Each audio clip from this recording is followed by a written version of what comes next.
Bonsoir à toutes et à tous. Bonsoir, mon cher Michel Zerbi. Bonsoir, cher Franz-Olivier Gisberg. Je suis très Bonsoir. heureux de vous accueillir par cet intermédiaire maintenant auquel nous n'avons pas envie de nous habituer, mais nous nous y habituons quand même par l'intermédiaire du Zoom au Centre européen du judaïsme. Donc nous avons dans la diversité de la programmation que nous essayons de faire au Centre européen du judaïsme. La semaine dernière, c'était une soirée de Toubishvat. Demain soir, ce sera une soirée tunisienne pour tous les Tunisiens, puisque ce sera la soirée de Yitro et de la Seudat Yitro tunisienne. Et ce soir, on va se régaler d'une autre façon avec notre ami François-Olivier Gisbert. Je tenais à être présent au début pendant cette soirée, mais à démarrer cette soirée. D'abord parce qu'avec Michel Zerbib, nous avons décidé de lancer des grands entretiens au CEJ pour l'instant par le canal du Zoom, et en attendant de pouvoir nous retrouver physiquement dans les locaux du CEJ, et parce que c'est important qu'on continue à garder le lien avec l'ensemble des membres de nos communautés, et puis avec l'ensemble de nos amis, qu'ils soient membres ou non de notre communauté. Je voudrais redire ce que j'ai dit à Michel quand il m'a interviewé sur Radio J, le plaisir qu'on a de le retrouver, de l'entendre à nouveau, et qu'il continue à animer un peu la vie de notre communauté dans ce moment où nous avons besoin de cette animation. Et effectivement, nous allons régulièrement vous proposer des entretiens avec des personnalités qui marquent notre société, qui marquent le lien avec le judaïsme, qui marquent notre histoire. Nous avions, il y a quelques semaines, Anne Sinclair à la suite de l'écriture de son livre. La semaine dernière, c'était Serge Moiti. Et ce soir, je voulais dire simplement à Franz-Olivier Gisbert combien les moments que nous avons passés ensemble au consistoire notamment, puisqu'il était venu à une assemblée générale du consistoire pour nous enseigner des façons de penser sur Jérusalem, et j'y reviendrai. Il était venu, tu t'en souviens, à Marseille dans un séminaire que nous avons organisé avec l'ensemble des présidents de consistoire. On a l'impression qu'on était dans un autre monde totalement. Nous étions les uns à côté des autres, on dînait ensemble, on rigolait ensemble, on s'instruisait ensemble, et puis on tenait à te retrouver avec nous dans le cadre de ces premiers grands entretiens du Centre européen du judaïsme, parce que je voudrais de rencontrer des personnalités qui sont avec nous quand il y a de l'antisémitisme. C'est bien, c'est très bien, et je suis très heureux de les avoir avec nous. Quand il y a avec nous à penser l'histoire de la Shoah, c'est bien, c'est très bien, on est heureux de les avoir avec nous. Rares sont les personnalités qui ont eu à s'exprimer aussi fortement que tu ne l'as fait sur Jérusalem, capitale d'Israël, et la fidélité du peuple juif avec Jérusalem et la nécessité de la reconnaissance internationale de Jérusalem comme capitale d'Israël. Cette façon que tu as eue il y a déjà de nombreuses années de le dire de façon très claire nécessite un courage, et je voulais, ne serait-ce que pour ça, te remercier, parce qu'il faut qu'on arrive à donner l'envie à tout le monde de cette reconnaissance naturelle de Jérusalem avec le peuple juif et avec Israël. Et puis, il y a tant de combats que tu mènes, tant de combats dans lesquels ta voix et la façon dont tu exprimes les choses sont importantes. Et dans ce moment où le lien que tu as marqué, que tu marques de plus en plus avec notre communauté, avec les combats que nous avons à mener dans cette société difficile, je crois que c'était pour nous, je m'exprime certainement au nom des très nombreuses personnes qui se sont connectées ce soir sur le Zoom. On avait envie de te voir, on avait envie de t'entendre, et je sais que Michel, comme il le fait depuis tant d'années, saura faire ressortir toutes les lumières que tu pourras nous apporter. Voilà, je voulais simplement ces petits mots d'introduction pour remercier aussi tout le public qui est là, fidèle, parce que plus vous êtes fidèles et plus vous nous donnez envie d'inviter des personnalités de haut rang pour notre société, pour continuer à profiter des moments où nous sommes confinés chez nous, pour nous instruire, apprendre et progresser. Merci beaucoup et bonne soirée. Merci Joël Mergui. Bonsoir à toutes et à tous. Ça fait plaisir en effet de vous voir, et dans cette occasion magnifique, même si on aurait préféré que ce soit in situ, puisque le Centre européen du judaïsme, par ailleurs, se trouve près de la place de Jérusalem. dans le 17e arrondissement. On va en parler sans doute avec Franz-Olivier Gisbert. Bonsoir. Bonsoir. Bonsoir. Alors d'abord, je voudrais saluer évidemment le Centre européen du judaïsme et puis saluer Joël Mergui et le remercier pour cette introduction. Je dois dire que j'ai beaucoup d'admiration pour Joël, pour son charisme, pour son courage, pour ses combats qu'il gagne, parce que c'est vrai que ce Centre européen du judaïsme, c'est une belle réalisation et il y est pour beaucoup, comme chacun sait. Voilà, donc je voulais juste le saluer et puis vous saluer tous, bien entendu. Merci. Merci. Merci beaucoup d'être là, très nombreux pour cette soirée. Bien sûr, je vais essayer de vous présenter, mais comment le faire si je dois passer 2 heures à présenter Franz-Olivier Gisbert entre le journaliste, ça va être très chiant. le journaliste, l'écrivain, l'éditorialiste, le romancier. Le romancier, on va en parler aussi dans le cadre de cet entretien. On va essayer de mieux vous connaître, même si on a l'impression qu'on vous connaît depuis très longtemps, qu'on écoute et qu'on lit vos éditoriaux du Point chaque semaine, comme si on allait à la messe. Je dis ça dans la synagogue. Franz-Olivier Gisbert, cette conférence, on a voulu l'intituler « Une histoire française ». Et en citant quelques livres, La cuisinière d'Himmler, Le Schmock, on va y revenir. Mais une histoire française, en fait, pour vous, si je dis ça, vous êtes quand même né aux États-Unis. Il faut rappeler à ceux qui nous regardent. Je m'en rappelle très bien. Finalement, vous êtes un Américain. L'anglais est ma langue maternelle. J'ai tout perdu depuis, mais l'anglais est ma langue maternelle. J'ai passé les 4 premières années de ma vie aux États-Unis. Mon père était un ancien GI, il avait fait le débarquement 6 juin 1944 dans les premières vagues à Omaha Beach, il avait pris plein la gueule d'ailleurs, et il a rencontré ma mère.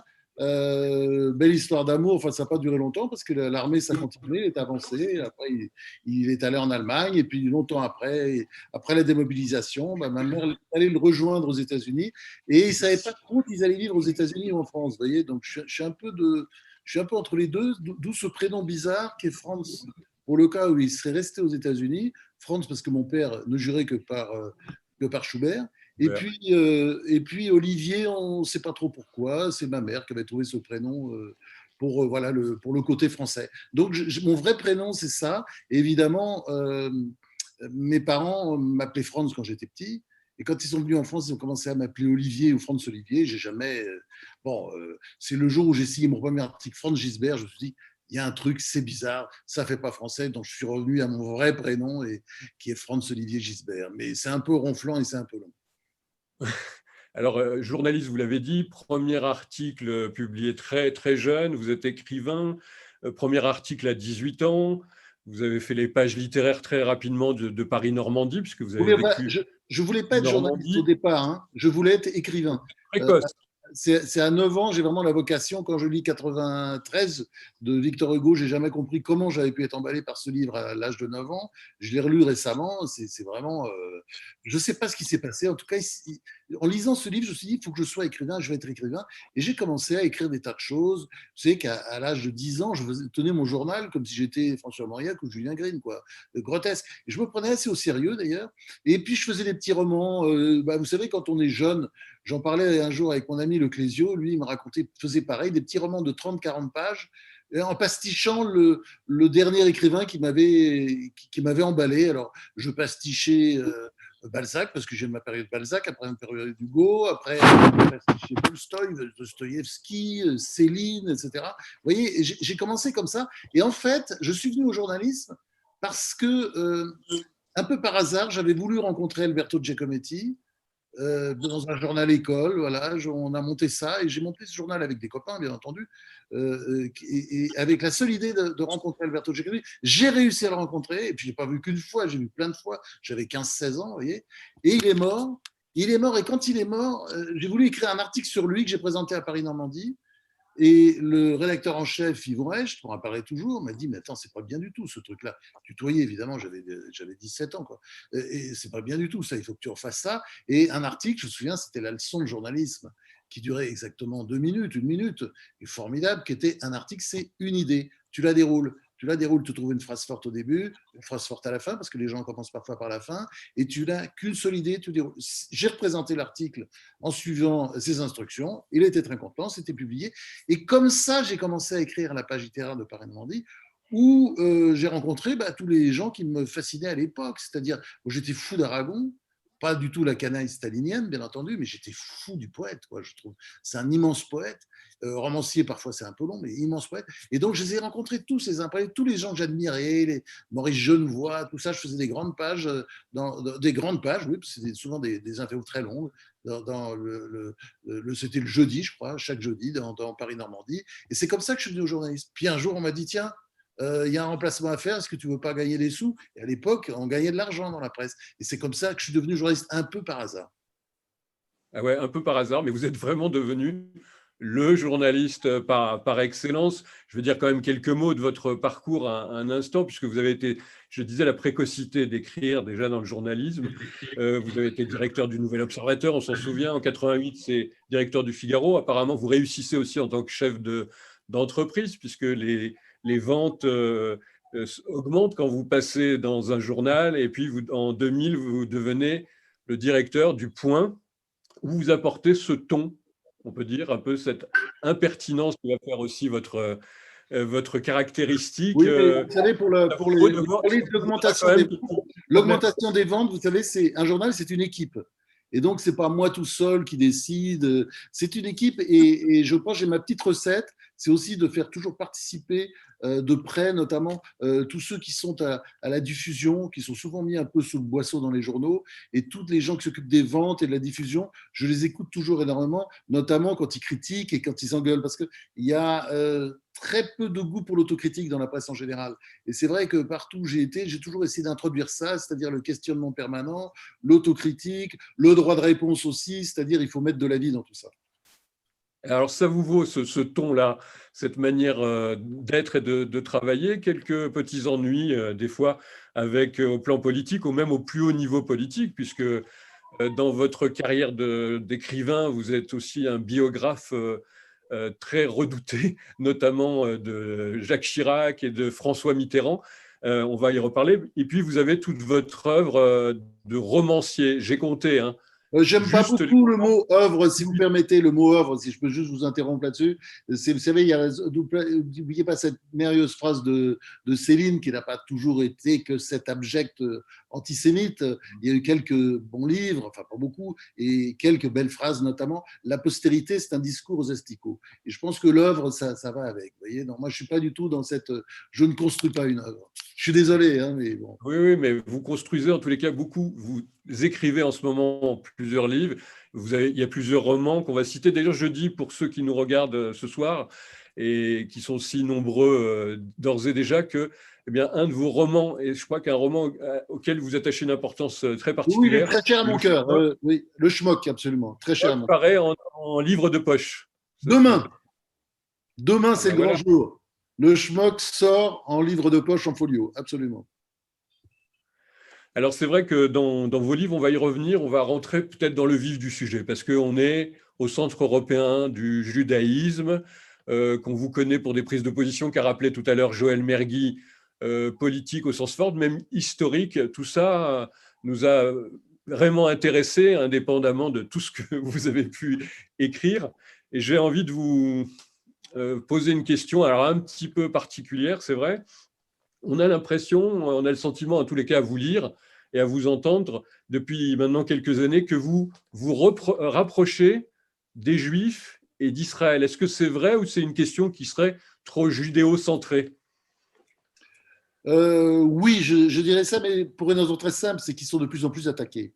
C'est-à-dire que, comme beaucoup de gens, je ne suis pas le seul, à un moment donné, la moutarde m'est montée au nez parce qu'il y a un antisémitisme grandissant en France, dans tous les pays d'Europe, et que c'est vraiment un problème. Et disons, j'étais également extrêmement choqué par le déni. le déni général, le fait que ce soit pas reconnu. Il y a toujours, c'est un grand moment historique, c'est la grande enquête du Monde il y a quelques années, il y a peu de temps d'ailleurs, sur l'antisémitisme, et on ne parlait pas, par exemple, d'antisémitisme d'origine islamique. Parce qu'il y a deux antisémitismes aujourd'hui Oui. qui marchent ensemble.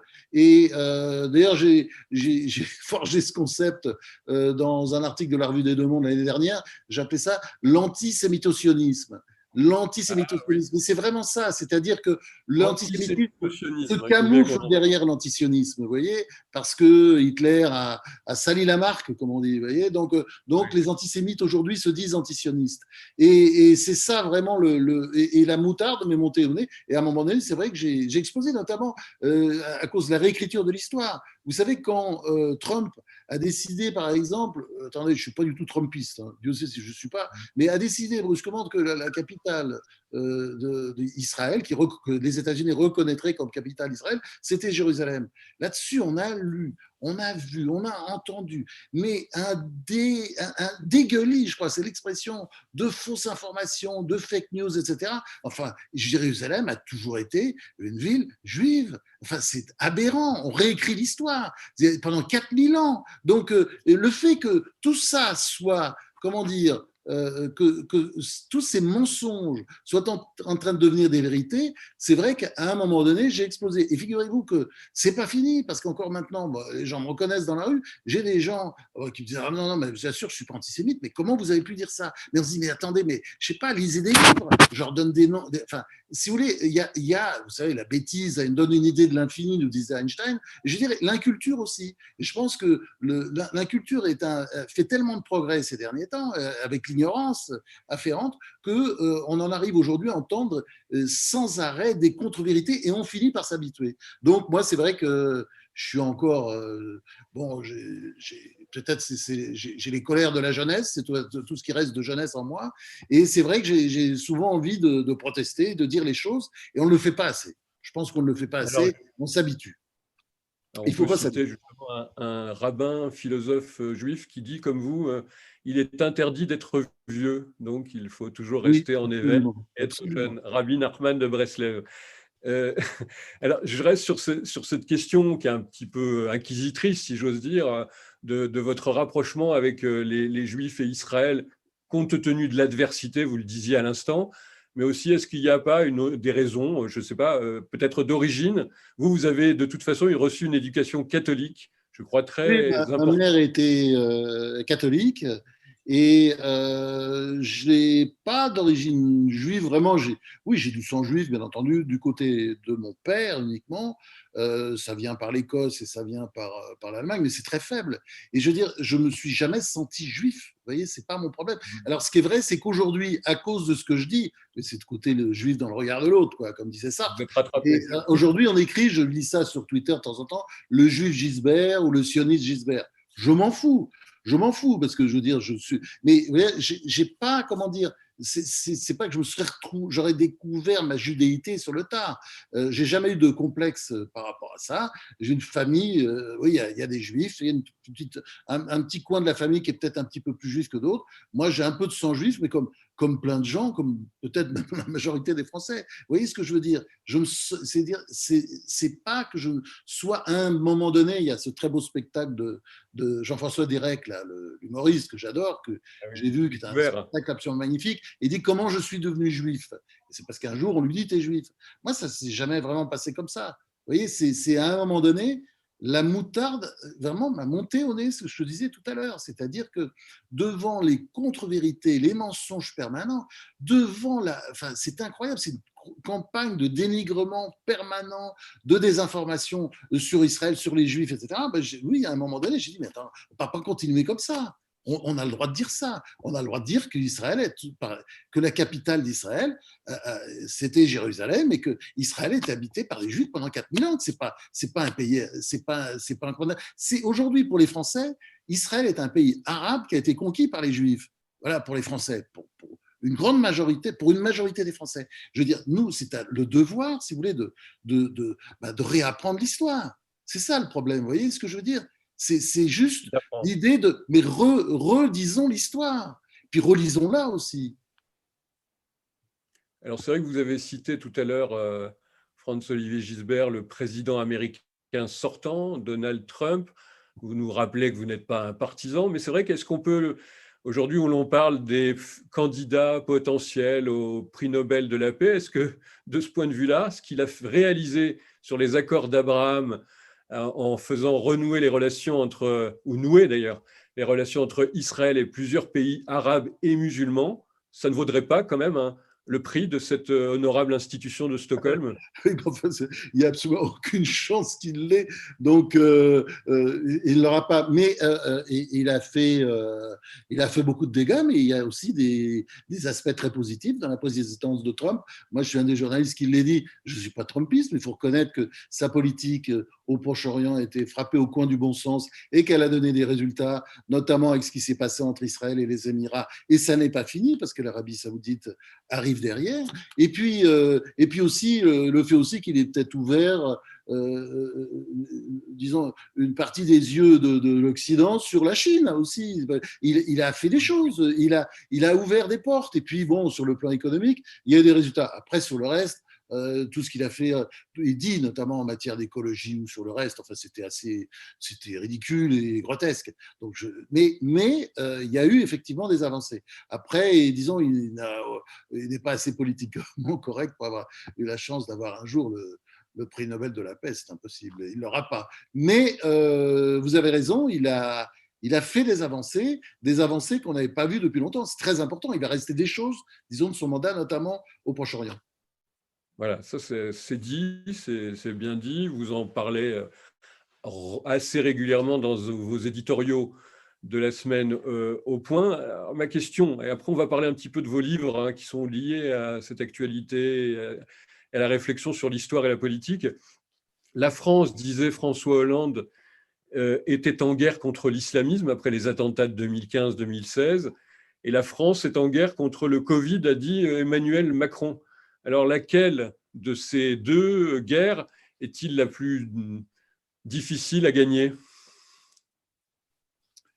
Je pense que les deux guerres ce sera très long et très difficile parce que bon, la guerre contre le Covid, vous avez vu qu'avec les histoires de variants, on n'est pas sorti de l'auberge. Enfin, jusqu'à présent, les vaccins pourraient lutter contre les variants, enfin les derniers vaccins, mais est-ce que les prochains variants échapperont-ils au vaccin? Ça, je ne sais pas. Enfin, donc, on est quand même dans quelque chose. Et l'histoire de l'islamisme, c'est une longue bataille. C'est long. Mais je veux dire, il ne faut pas considérer que la bataille est perdue. Moi, je suis toujours étonné de voir le défaitisme de beaucoup de républicains. La bataille, elle n'est pas perdue. Et même moi, je suis frappé de voir, je le sens et j'ai des réactions sans arrêt de personnes qui ont basculé, qui ont changé de camp parce qu'elles se sont rendues compte que ça ne pouvait pas durer. Donc, l'islamisme politique, c'est bon. Ce qui n'a rien à voir. Moi, je fais partie de ceux qui pensent que, excusez-moi, d'ailleurs, il suffit d'aller voir du côté de la mosquée de Paris, on voit qu'il ne faut pas les confondre. Il y a musulmans d'un côté et islamistes de l'autre. Ça n'est pas la même chose. Et je veux dire, là-dessus, beaucoup d'ennemis de l'islamisme commettent la même erreur que les islamo-gauchistes. Enfin, les islamiques gauchistes, c'est pas une erreur, d'ailleurs, c'est une idéologie qui consiste à croire, mais ça, c'est le fameux théorème du Monde que j'ai souvent développé, du journal Le Monde. Vous savez, c'est tous les Arabes sont musulmans, tous les musulmans sont islamistes, et donc, si vous êtes contre l'islamiste, vous êtes raciste. Voilà. Et ça, ce théorème-là, c'est une horreur. Et ce théorème-là, il faut en sortir. Il ne faut pas jouer ce jeu-là. Parce que ça n'est pas vrai. Ça n'est pas vrai. Et moi, j'ai toujours été, chaque fois comme journaliste que j'ai parlé je parle notamment le recteur de la mosquée de Paris, enfin, c'était le précédent que je voyais régulièrement. Enfin, ils ne sont pas du tout sur cette ligne-là. Ce n'est pas la même chose. Il ne faut pas confondre. Et je dirais surtout aussi, tous les Arabes ne sont pas musulmans. Tous les Arabes ne sont pas musulmans. Il y a des musulmans chrétiens, des Arabes chrétiens, il y a des Arabes, ils sont de tout. Il y a toutes les croyances. Même si c'est vrai que l'islam, ou disons l'islamisme a du mal à supporter les autres religions et à les accepter, et à les laisser vivre. Alors, on reste un instant avec vous, le commentateur quand même de la politique française aussi depuis des années. On reste sur ce sujet avec vous. J'aimerais entendre vraiment votre analyse sur cette fameuse loi qui a commencé à être à l'étude de renforcement des principes républicains, qui d'ailleurs ne s'appelle plus loi sur le séparatisme musulman. Ça fait partie, j'imagine, pour vous, de l'arsenal de combat contre l'islamisme dans cette guerre-là. Ouais, je suis toujours assez dubitatif là-dessus. C'est-à-dire qu'il y a des lois. Il y a des lois en France. Et je pense que ces lois n'ont pas été appliquées pendant des années, qu'il y avait une forme de faiblesse à tous les niveaux de l'État, de laisser faire, de je m'en foutisme, de peur également, de déni, et donc on ne faisait rien. Là, aujourd'hui, effectivement, il y a ce texte. Bon, moi, je suis pas, comment dire, je pense que c'était tout à fait utile. Je suis pas en train de dire que cette loi était inutile. Je pense déjà, ce serait bien, on aurait pu se dire au départ, on va déjà appliquer les lois, ce qu'on ne fait pas. Hein, puisque un jour, un journaliste que j'aime bien par ailleurs, sur un plateau de télé, me disait, mais non, mais je disais, mais des femmes en burqa, on en voit dans la rue. Et je dis, mais où tu vis? Et il me dit, non, c'est pas vrai. J'ai jamais vu, ça n'existe pas. Je dis, où tu vis? On en voit partout. Moi, je vis en province. Hein. Évidemment, lui, c'était plutôt Paris. Mais c'est vrai qu'on en voit. Et ça, c'est Vous la parlez loi. depuis Marseille, hein, je dis, juste pour ceux qui Oui, nous je parle regardent, de vous êtes à Marseille, où Marseille. d'ailleurs il y a beaucoup de moins de burqa qu'à Lille ou qu'à Amiens. Hein, je veux vous dire, il y a une liberté ici qu'on ne trouve pas ailleurs, forcément, toujours dans certaines villes du Nord où on peut, comment dire, où la pression est forte. Là, au contraire, c'est disons, l'ouverture et le sourire marseillais. Mais le problème qu'on a, si vous voulez, c'est le respect de la loi. Le respect, la loi n'est de moins en moins respectée en France sur toute une série de sujets. Et je pense qu'il est important aussi sur la République qu'elle soit suivie. Et vous savez, ça suffisait. Alors on en rajoute ça, c'est très bien. Ça fait un débat, c'est très bien. Alors j'espère simplement que les nouvelles lois seront appliquées, parce que ce n'était pas le cas des anciennes. Par exemple, pour virer un imam qui prêche la mort, l'antisémitisme, le djihad, il y a des lois, c'est facile. Pourquoi on ne l'a pas fait? Pourquoi on a commencé ces derniers temps, où on l'a fait aussi sous les années Hollande. Mais c'est vrai qu'il y a eu un laxisme total. Là, tout ça doit changer. Oui, donc ce n'est pas seulement un problème de loi, il faut aussi que les dirigeants, nos dirigeants, nos gouvernants, n'aient pas la main qui tremble et qui disent, voilà, appliquons les lois normalement, comme on l'a toujours fait jusqu'à présent. Il faut reconnaître qu'on les applique de moins en moins. Si on les appliquait, il y aurait beaucoup moins de zones de non-droit, par exemple. Oui, il y a cette espèce de laisser-aller général, et ça, à mon avis, ce n'est pas des lois qui changeront ça. C'est aussi des volontés fortes à la tête de l'État. La main qui ne doit pas trembler, oui, mais il y a la main qui tremble. On est 6 ans après les attentats de Charlie. Il y a eu un procès très important, un procès fleuve pendant 4 mois. Est-ce que vous diriez, Franz-Olivier Gisbert, qu'aujourd'hui, la France, on l'a vu, après des attentats, notamment le massacre de ce professeur d'histoire géo, que la France a peur, que la France n'est plus Charlie? Est-ce qu'il y a justement non seulement une main qui tremble au plus haut niveau de l'État, mais aussi beaucoup de gens qui tremblent, on peut dire, dans la Oui, population? oui, mais ne soyons pas défaitistes, parce qu'il y a des évolutions. Par exemple, vous parlez du président de la République, il est arrivé au pouvoir, enfin, c'était un monceau de naïveté. Dès qu'il parlait de ces sujets-là, on en souriait, enfin, on en riait jaune, parce qu'évidemment, ça faisait peur. Et il a changé. Il a changé du tout au tout. Et ça, franchement, moi, je le vois sans arrêt autour de moi. C'est-à-dire, il y a des gens avec qui, d'ailleurs, j'étais plus ou moins en conflit, brusquement, qui vous envoie un petit mot agréable à propos d'un édito dans le point, et je rappelle cette personne, et puis voilà, et on se rend compte que, voilà, ben, je dis tant mieux, bienvenue au club, et je suis heureux, et je ne citerai pas de nom, parce que ces gens qui changent la vie, eh ben, je suis très heureux qu'ils aient changé la vie, et voilà, je ne vais pas les désigner du doigt, parce que c'est, voilà, et c'est quand même un mouvement en cours. Alors de l'autre côté, il y a la peur, effectivement, la résignation, le côté pétainiste. Il y a beaucoup de pétainistes en France, il y en a toujours eu beaucoup. Les premiers des pétainistes aujourd'hui, ce sont les islamo-gauchistes, et ils sont nombreux, notamment dans les médias, beaucoup plus peut-être que dans la communauté musulmane, mais on en a beaucoup, des idéologues, et ceux-là, il faut les combattre, bien sûr, pied à pied, sans rien céder. Vous avez d'ailleurs participé à un livre collectif, mon professeur ce héros, un ouvrage collectif, et il y a une phrase qui est évidemment très forte, vous dites « vivre chaque jour comme si c'était le dernier ». Ça aussi, c'est un appel à savoir, à se souvenir évidemment de nos fondateurs, de nos pères, de l'école aussi de la République. C'est ceux-là aujourd'hui sur lesquels on compte le plus, les professeurs? C'est tellement important, c'est fondamental. Alors c'est vrai que moi je suis pas très crédible parce que je suis fils de prof. Ma mère était prof de philo, d'ailleurs je l'ai eu comme élève, j'étais son élève et c'est vrai que pour moi c'est une profession absolument fondamentale. Là de ce point de vue, je suis heureux parce on a un très bon ministre de l'Éducation nationale. Alors ça on peut le dire de temps en temps, Oui. il faut le saluer, Jean-Michel Blanquer. C'est une tâche compliquée, c'est une tâche difficile, mais il avance. Mais il avance, et je dirais, et il avance avec l'aide de certains profs. Moi, sans doute à cause du passé de ma mère qui était prof, c'est vrai que je vais assez facilement dans les lycées faire des conférences.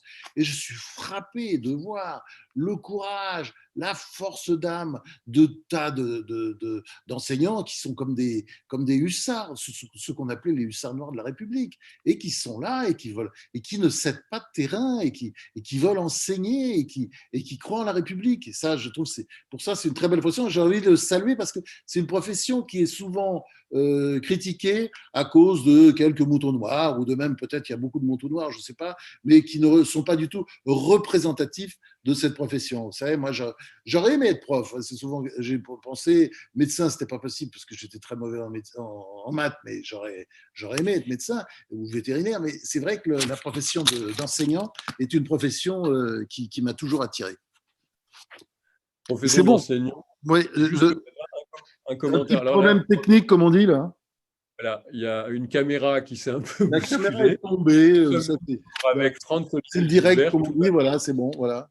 Il est à Marseille, il est toujours le directeur du journal Provence et il est avec nous au CEJ, Centre européen du judaïsme, et on est très heureux, bien sûr, de le recevoir dans ce cadre un peu particulier, bien sûr, un peu étonnant, auquel Oui. il ne faut pas s'habituer, comme disait tout à l'heure Joël Mergui, c'est vrai, mais en tous les cas, on fait avec.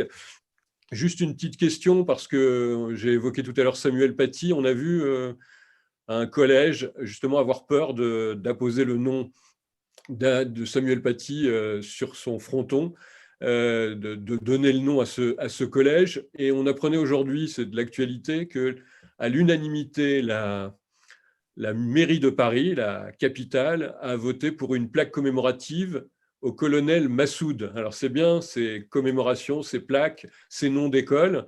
Est-ce que ça veut dire qu'on a peur de ce qui se passe aujourd'hui quand ça touche, on peut dire, des professeurs à l'intérieur de notre pays, mais qu'on peut récompenser, c'est une deuxième question, à juste titre ou pas, le colonel, et honorer le commandant Massoud, pardon.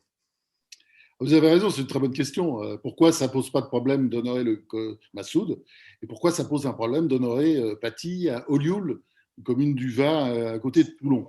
Bon, en même temps, moi, j'ai pas envie de donner faire de leçon à ceux qui se sont dit on va stigmatiser cet établissement scolaire après, ça va être compliqué à vivre, etc.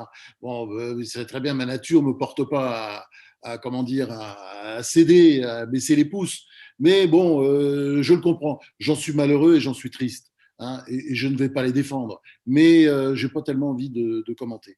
Mais ce qui est vrai, c'est qu'on arrivera à quelque chose. Et je pense, moi, je suis optimiste. Hein, je pense que si on résiste, que si on se bat. Et je me suis rendu compte. Vous savez, ces dernières années, on disait toujours, mais que disent les musulmans modérés? Que disent mais il y en a partout aujourd'hui. Partout, ils sont là, les premiers à gueuler, les plus violents parfois.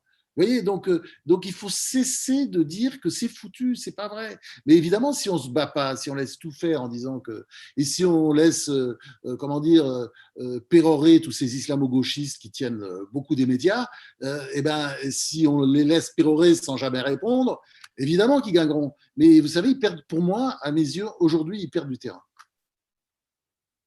Ils perdent du terrain, ça c'est important. Ça veut dire que le combat, pour vous, un combat d'un Ils perdent du écrivain terrain, comme vous, et vous avez par exemple des musulmans modérés qui ont de plus en plus, je pense par exemple au recteur de la mosquée de Paris, qui sont de plus en plus, comment dire, sûrs d'eux, quoi. Vous voyez, et qui alors ceux-là nous donnent l'exemple parce qu'ils n'ont pas peur.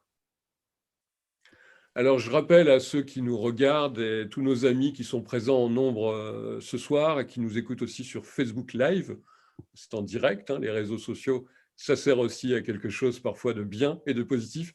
d'entendre et de pouvoir aussi poser des questions à Franz-Olivier Gisbert. Mais avant, je vais vous poser une petite question. Vous avez connu tous les présidents de la République notamment. Vous avez écrit des biographies sur deux d'entre eux, si ma mémoire est bonne. Nous recevions il y a quelques jours dans ce même cadre Serge Moati, le réalisateur et journaliste, et on évoquait, c'était au moment de l'anniversaire de la mort de François Mitterrand, ce point un peu épineux qui est la question de son rôle à Vichy et notamment de sa proximité avec René Bousquet, le secrétaire général de la préfecture de Paris, notamment dans son rôle sur les rafles. Est-ce que vous êtes comme Serge Moati, vous dites, bon, il faut quand même garder une fidélité à l'homme qui a été un homme exceptionnel, un grand président, et puis il a aussi eu finalement un rôle dans la résistance française. Ça, c'est juste une petite question, parce que vous les avez bien connus. Je n'ai pas la même approche que Serge Moati, parce que moi, je ne suis pas militant. Il était militant, moi, je ne suis pas militant, mais je répondrai un peu de la même façon. C'est-à-dire que, bon, d'abord, les accusations d'antisémitisme contre Mitterrand sont absurdes. Moi qui l'ai connu de près, qui l'ai vécu, je peux vous dire, c'était un philosémite au contraire. Et d'ailleurs, Shimon Peres était comment dire, intarissable là-dessus parce qu'il le connaissait bien.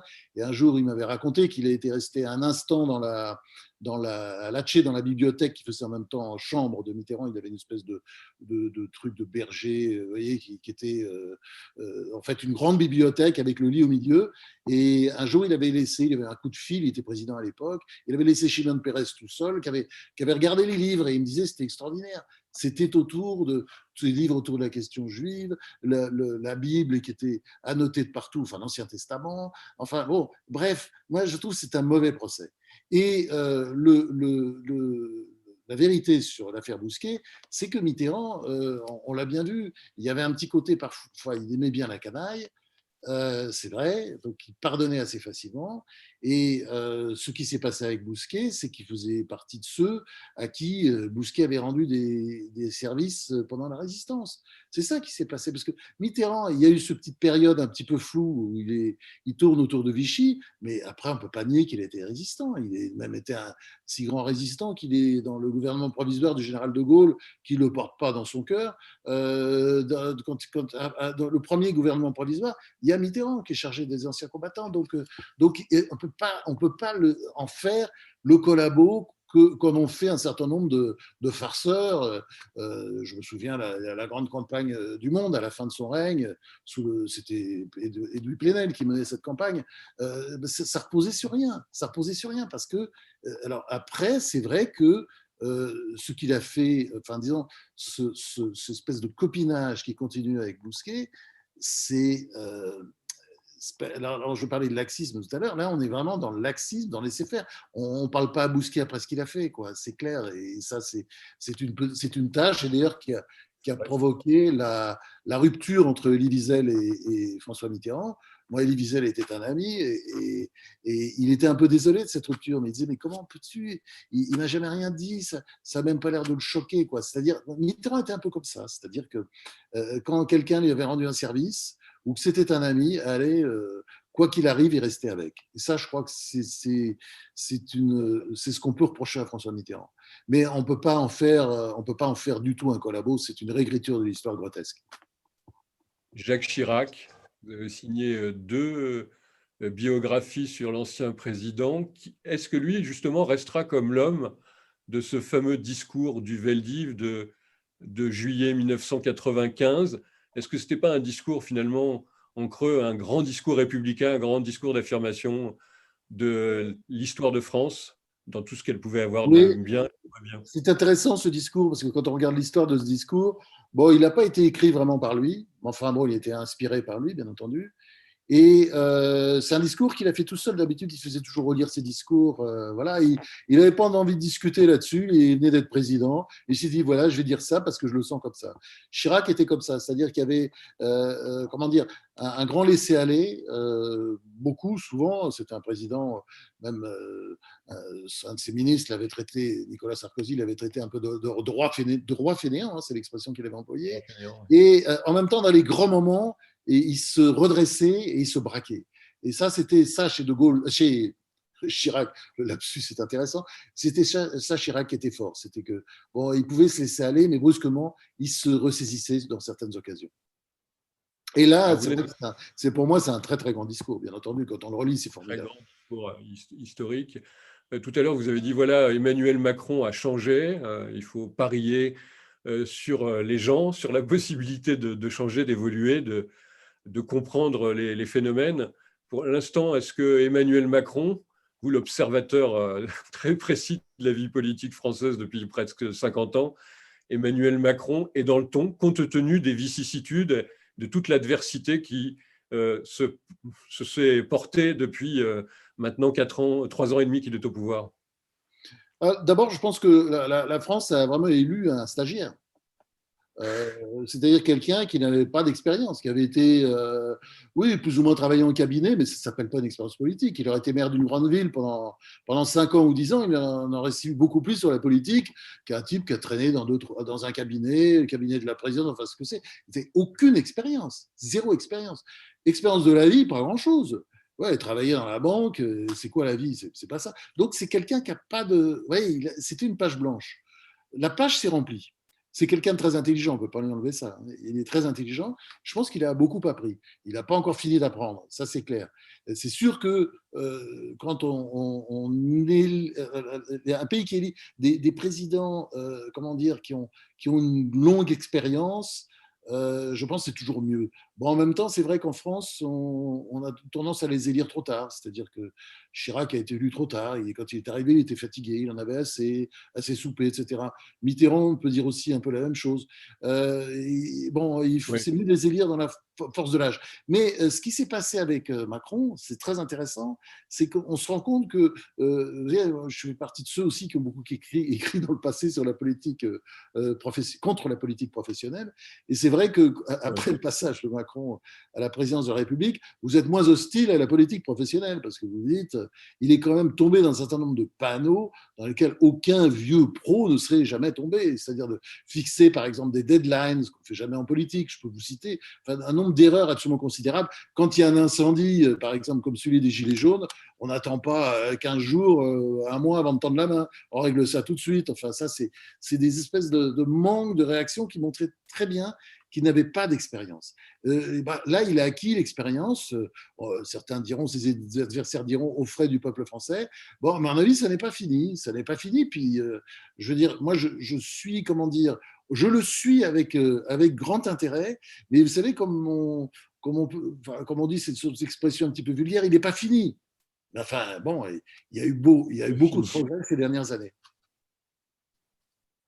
Franz-Olivier Gisbert est avec nous cette soirée au CEJ par la voie du Zoom, de la conférence vidéo, en direct aussi sur Facebook. Je salue ceux qui nous regardent aussi sur Facebook et qui nous écoutent, en l'occurrence qui écoutent Franz-Olivier Gisbert. Alors je l'avais dit que nos auditeurs et téléspectateurs, on peut le dire comme ça, pourront réagir. Ils le font déjà depuis un petit moment, parce que moi, quand je parle de Franz-Olivier Gisbert, je ne peux pas oublier aussi le romancier. J'ai compté, moi, vos romans. Vous en avez 18, et j'ai notamment, on pourrait signaler quelques-uns qui sont récents. La cuisinière de Himmler, c'était en 2013.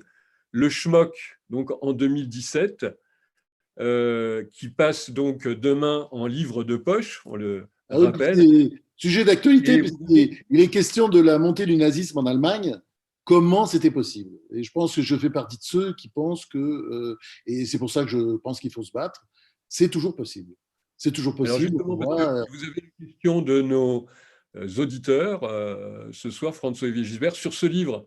Et on vous pose la question, c'est Corinne qui écrit « Quand on écrit un livre comme Le Schmock, on a sûrement en tête l'incompréhension que suscite encore aujourd'hui l'avènement d'une personnalité comme Hitler au pouvoir. » C'est ça, votre hantise également? Oui, c'est-à-dire que vous voyez très bien ce qui s'est passé là-bas, mais c'est une histoire absolument fascinante, tout un concours de circonstances.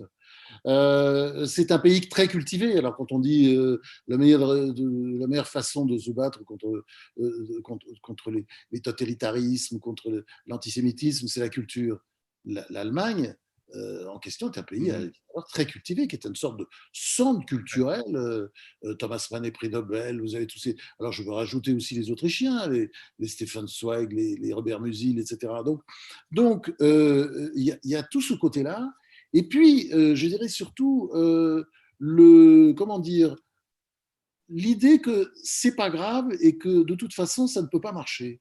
Vous savez qu'il y a quelque chose d'absolument fascinant, parce que le livre, j'ai beaucoup travaillé sur beaucoup de documentation. Bon, c'est un roman, donc il y a des personnages forts, etc. Mais il fallait travailler sur tout l'arrière-fond historique. Et l'arrière-fond historique, il n'y a aucun historien, le livre est sorti déjà depuis 2 ans ou 3 ans, ils auraient.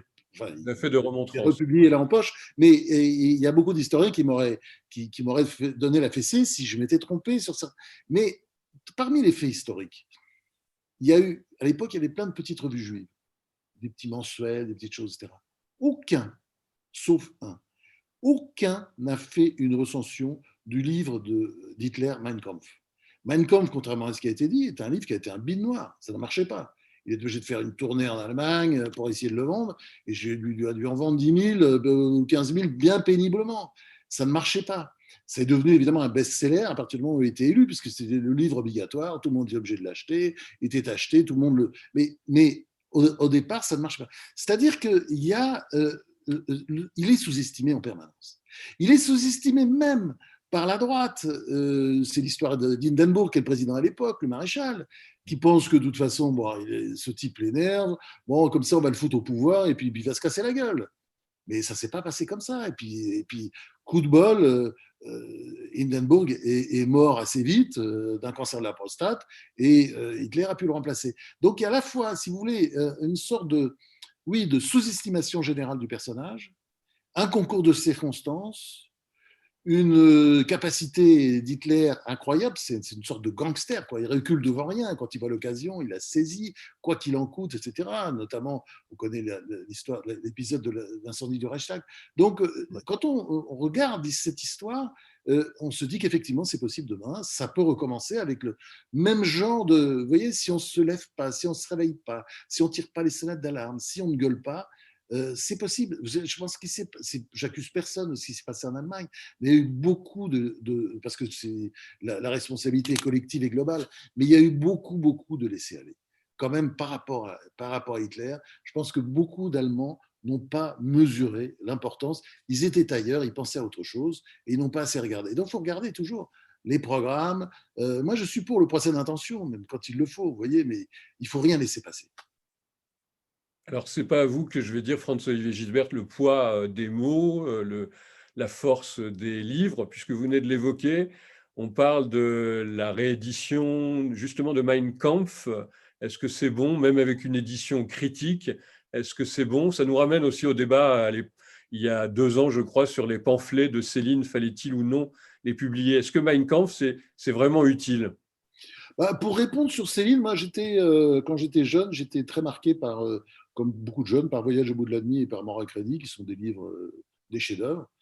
Et pour voir comme ça, je me suis procuré les deux, enfin 1 ou 2 essais antisémites qu'on pouvait se procurer très facilement, comme aujourd'hui encore. J'ai trouvé ça abject. Et comment dire, et Céline, évidemment, que je portais au nu, est devenu pour moi un personnage méprisable, même s'il a écrit de bons livres et qu'il faut continuer à lire parce qu'ils sont très bons. Et il n'y a pas une once d'antisémitisme dans ces 2 livres. Le reste, si vous voulez, c'est abject. Alors, moi, l'idée de censurer, si vous voulez, un livre que tout le monde peut acheter, parce que c'est le cas de Mein Kampf, on peut se le procurer n'importe où sur Internet, il existe en papier, etc. Ça me paraît toujours absurde.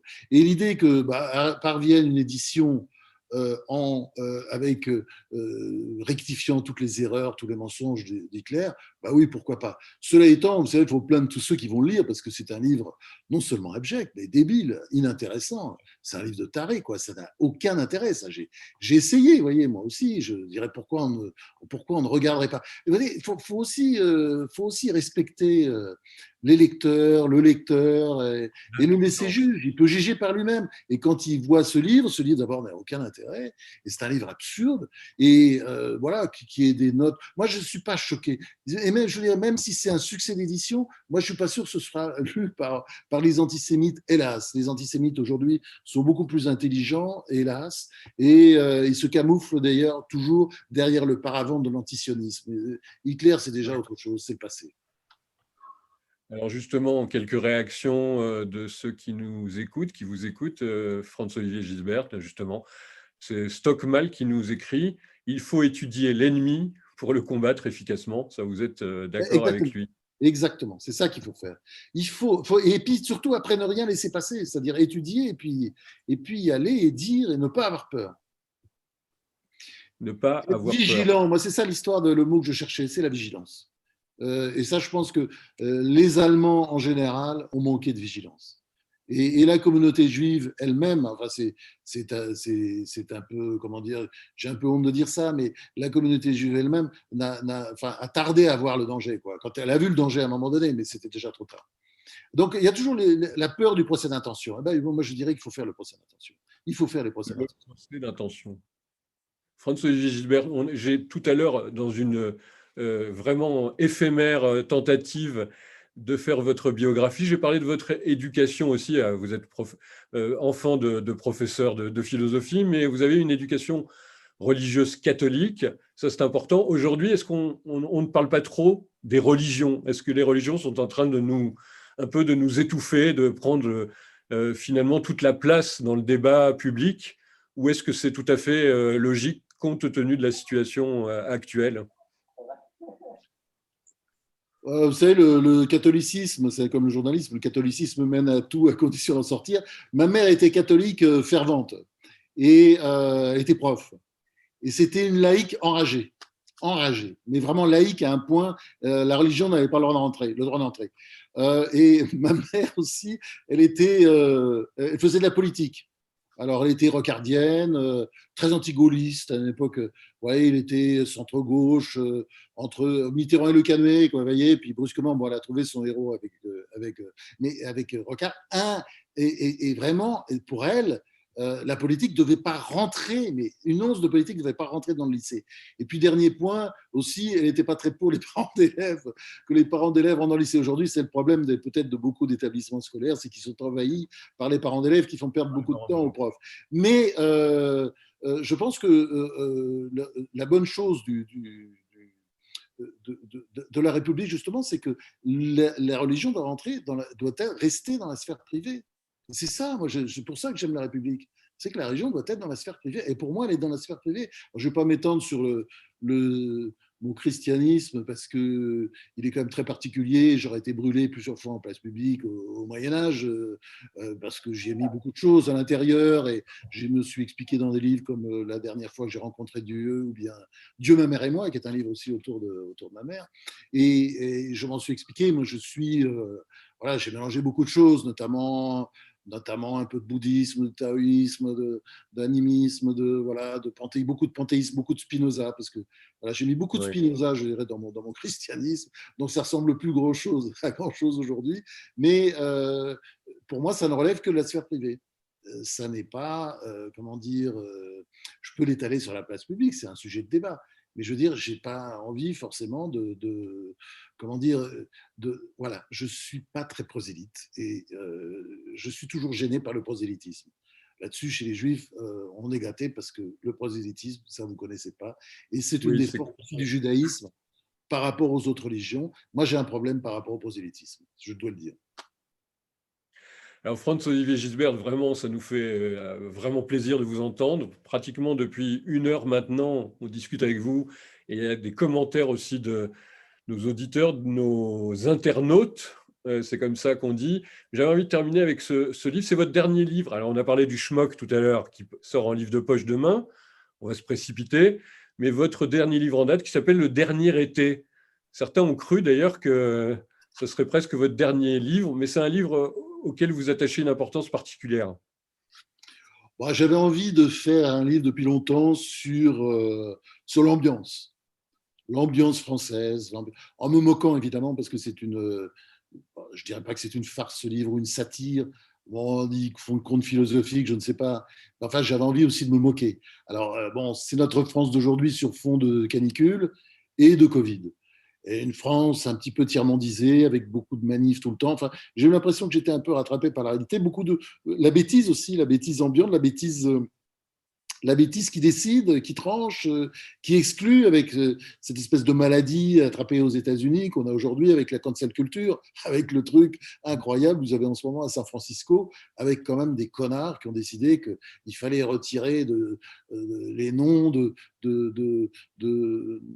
toute une série de présidents américains, Jefferson, et puis Abraham Lincoln, de monuments américains. Bon, on en est là, et c'est une maladie, et c'est une maladie qui est en train de gagner aussi la France, ce qui est quand même dingue. Il faut accepter l'histoire telle qu'elle est, et puis après, il faut en discuter, mais on ne va pas la zapper, on ne va pas mettre un rideau noir dessus, et sous prétexte que Lincoln avait effectivement, comment dire, s'était très mal comporté avec les Indiens, avec la communauté indienne, ben, ce n'est pas une raison de le faire disparaître de l'histoire des États-Unis. Enfin, c'est grotesque. Et donc, ce phénomène-là, on l'a en France. Et là, donc, dans Dernier été, je me moque de cette invasion générale de la bêtise, des listes. Vous savez, l'idée des listes, c'est toujours ces gens qu'on ne voit pas entendre, qu'on ne doit pas lire, qu'on ne doit pas voir, etc. La liste est très longue. Polanski, etc. Enfin, je ne veux pas citer cette liste.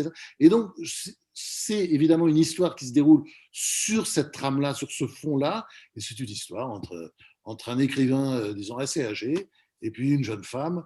Et j'ai commencé le livre en étant dans la position de l'écrivain, en écrivant le livre à la première personne, et finalement, je me disais, non, c'est plus sympa. J'adore écrire en me mettant à la place d'une femme, et en fait, j'ai refait le début, au bout de 30-40 pages, je me dis, non, allez, je suis la fille. La fille, c'est une trentenaire, enfin, qui va sur la quarantaine, et qui est, elle, totalement métisse et très rigolote, et qui a mauvais esprit.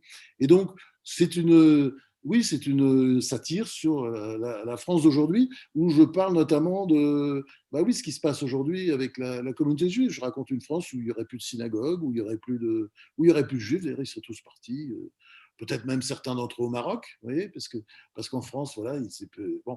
Et ça, je crois que ce sont des choses qu'il faut oser dire, et il faut oser dire. Alors moi, je pense que il y aura toujours des juifs dans 10 ans en France, mais il y en aura si on se bat, si on résiste, si on dit les choses et si on n'a pas peur. Je crois que c'est ça le gros problème. Vous l'abordiez tout à l'heure au début, Michel Zerbib, c'est le problème de la peur. L'idée que, voilà, il ne faut pas stigmatiser, il faut faire... Mais non, il faut justement... Moi, je suis pour la stigmatisation systématique. Systématique, après, on donne le droit de réponse, on écoute, et je tends la main toujours. Mais je pense qu'il faut dire les choses. Voilà, c'est tout. Et c'est un roman qui bouge. Ce soir, Franz-Olivier Gisbert, on pourrait parler encore des heures avec vous, puisqu'il y a tellement de livres sur lesquels on voudrait vous interroger, mais c'est vrai, c'est bon de rappeler ce soir qu'il y a déjà un livre de poche qui sort demain, c'est Le Schmock, et ce Dernier été que je recommande évidemment à tous ceux qui nous ont suivis cette soirée. C'était formidable de vous entendre, Franz-Olivier Gisbert, dans un côté un peu plus intime, intimiste, mais c'est vrai que vous n'étiez qu'entre personnes de bonne compagnie qui non seulement vous respectent, mais vous aiment depuis longtemps pour ce que vous faites, à la fois dans le journalisme, dans l'écriture, dans le roman, et, comme vous dites le mot si bien, dans le combat, on peut dire ça. Mais c'est la même chose, tout ça.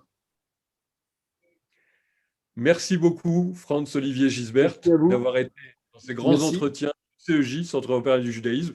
Merci à vous d'avoir participé à cette émission particulière. C'est les temps du Covid, et j'espère qu'on vous retrouvera, on le dit, vous tous et Franz-Olivier Gisbert, in situ, du côté de la place de Jérusalem, dans le 17e, au CEJ. Merci, très bonne soirée.